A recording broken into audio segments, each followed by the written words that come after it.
makes all things new. When the wind of the Spirit passes by, come again to accomplish your wonders today. Have you not sanctified the first fruit of the people chosen by love? Illuminate all those whom the church brings to light.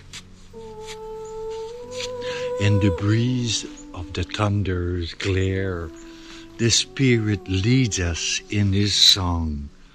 It is your voice, O Lord, on earth now.